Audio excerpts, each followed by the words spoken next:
শুরুতেই যে খবরের দিকে নজর রাখবো, টেটে ফের গোলমালের চেষ্টা। টেট প্রশ্নপত্র ভাইরাল। পরীক্ষা চলাকালীন মোবাইলে প্রশ্নপত্র, কিভাবে মোবাইলে প্রশ্নপত্রের ছবি, তদন্তের নির্দেশ পর্ষদের। আর এই প্রশ্নপত্র ভাইরাল হতেই আমাদের প্রতিনিধিরা বিভিন্ন জায়গায় গিয়েছিল, পরীক্ষার্থীদের কাছে গিয়েছিল, তাদের কি প্রতিক্রিয়া শোনাবো। এটা এসছে, এটা তো এসছে, আমরা আরে লোগোটা লাগছে।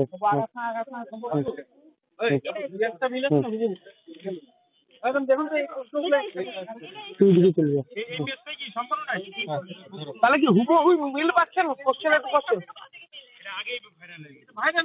অনেকক্ষণ ঘন্টা খানেক আগে একদম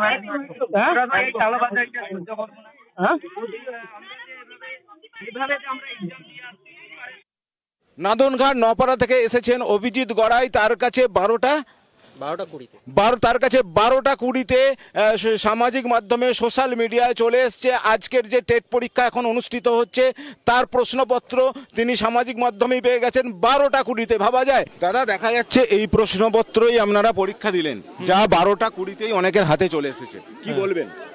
তাই তাহলে তো পরীক্ষা ক্যান্সেল হওয়া দরকার। তো এই প্রশ্নপত্রেই তো আপনারা পরীক্ষা দিলেন? হ্যাঁ হ্যাঁ, একদম একদম তাই তো? একদম। হ্যাঁ, কখন বেরিয়েছে এটা? 12টা 20 বেরিয়ে গেছে। একজন বললেন 12টা 20 পেয়ে গেছে। অঙ্কটা টাফ কোশ্চেন করেছে, দাও অঙ্কটা টাফ হয়েছে একটু। না, এই প্রশ্নপত্রই আপনারা পরীক্ষা দিলেন, পরীক্ষা শুরুর 20 মিনিটের মধ্যে সেটা বাইরে বেরিয়ে গেছে। একটু সাংঘাতিক ব্যাপার তো, এইটা তো মানা মুশকিল আছে। পরীক্ষা করা কি দরকার? পরীক্ষা করে তো কোনো লাভ হয়নি এভাবে যদি প্রশ্নপত্র আউট হয়। তাহলে যারা এই প্রশ্নপত্র পেয়ে গেছে তারাই তো পেয়ে যাবে আগে। কাজ সামলে পরীক্ষা দিলেন একটা চাকরির আশায়। কি বলবো বলুন তো, এটা আমরা আমাদের কাজ করছি, এরপরে এটা পরীক্ষা ভালো হয়েছে, জানি না কি হবে। প্রশ্নপত্র ফাঁস হয়ে গেল, প্রশ্নপত্র ফাঁস, একদম 12টা 20 বেরিয়ে গেছে।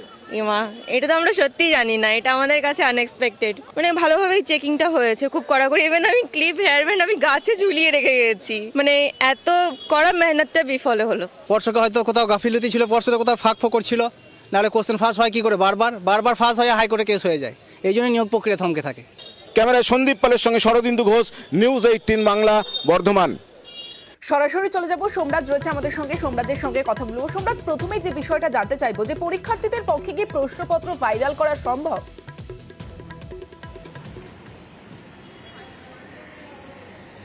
দেখো, প্রথমত প্রাথমিকের টেটের যে পরীক্ষা কেন্দ্রগুলি, সেই পরীক্ষা কেন্দ্রে মোবাইল নিয়ে যাওয়ার শুধুমাত্র 3 জনের অনুমতি রয়েছে।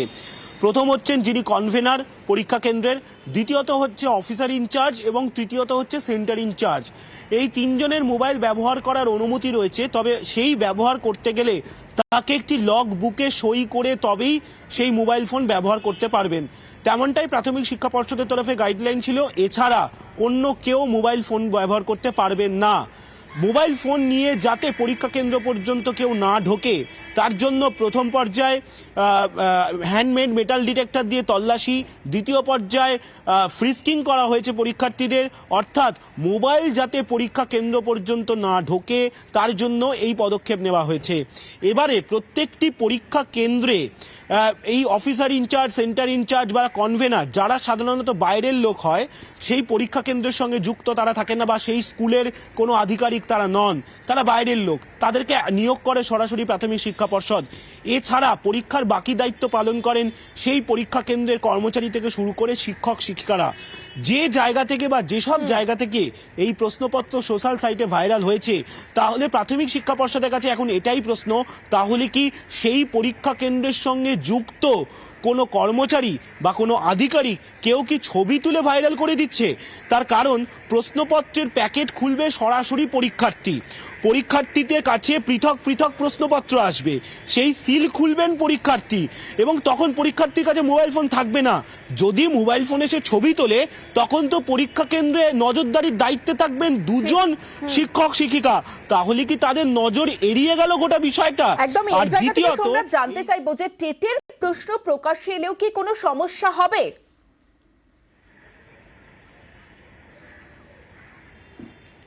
দেখো, প্রাথমিক শিক্ষা পর্ষদ দাবি করছে কোনো সমস্যা হওয়ার কথা নয়। তার কারণ প্রত্যেক পরীক্ষার্থীদের কাছে সমান অর্থাৎ একই সেটের প্রশ্নপত্র যায় না। অর্থাৎ যদি কোনো পরীক্ষার্থী একই বেঞ্চে যদি দুজন পরীক্ষার্থী বসে থাকেন তাহলে দুজন পরীক্ষার্থী একই প্রশ্নপত্রে সেট পাবে না, বিভিন্ন রকম সেট করা হয় প্রশ্নপত্রের। ফলত প্রশ্নপত্র যদি সোশ্যাল সাইটে ভাইরাল হয় তাতে পরীক্ষার্থীদের খুব একটা উপকার হবে না, এটা হচ্ছে এক। আর দুই, পরীক্ষার্থীরা যে সকাল 9:30টার পর থেকে সকাল 11টার মধ্যে পরীক্ষা কেন্দ্রে ঢুকে গেল, তারপর দুপুর 2:30টার আগে পরীক্ষা কেন্দ্র থেকে তারা বেরোতে পারেননি, অন্তত পর্ষদের তেমনটাই দাবি। ফলত প্রশ্নপত্র সোশ্যাল সাইটে ভাইরাল হয়ে গেলেও তাতে কোনো উপকার নেই পরীক্ষার্থীদের যে সেই উত্তর তারা জেনে লিখে দেবেন। সম্রাট, কারণ শেষ প্রশ্ন পরীক্ষার্থীরা করব তোমাকে, পর্ষদ এই বিষয়ে কি বলছে, পর্ষদের পরবর্তী পদক্ষেপ কি?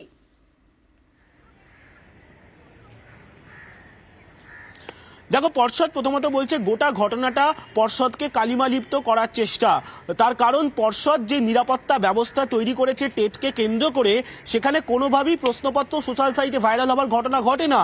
আর পর্ষদ ইতিমধ্যেই তদন্ত করছে যে একটি বা দুটি প্রশ্নপত্রের কিছু অংশ সোশ্যাল সাইটে ভাইরাল হয়েছে, পুরো অংশটা হয়নি, কিন্তু কিছু অংশ সোশ্যাল সাইটে ভাইরাল হয়েছে। ফলত কেউ বা কারা পর্ষদকে কালিমালিপ্ত করার জন্যই এই চেষ্টা করছে, তেমনটাই পর্ষদের দাবি। পর্ষদ গোটা ঘটনা তদন্ত করছে, ইতিমধ্যেই তদন্ত করার জন্য সাইবার ক্রাইমের সহযোগিতা নিচ্ছে পর্ষদ। বেশ সম্রাট, 12টার সময় পরীক্ষা শুরু হয়ে গেছে, তার 1টার সময় ব্যাপারটা সোশ্যাল মিডিয়াতে কেউ এটাকে বোর্ডকে মালিপ্ত করার জন্য করার চেষ্টা করেছে, কোনো অসাধু ব্যক্তি এটা করার চেষ্টা করেছে। এইটা তো পরীক্ষার কোশ্চেন লিক তো কখনোই বলা যায় না। কেউ কোনো অসাধু ব্যক্তি যদি কাজটা করে থাকে, আমরা তার জন্য আমরা তদন্ত করছি, আমরা দেখছি যে তাকে বার করতেই হবে, কিভাবে করেছে কিনা, কেন করলো, কি বৃত্তান্ত, অবশ্যই দেখছি।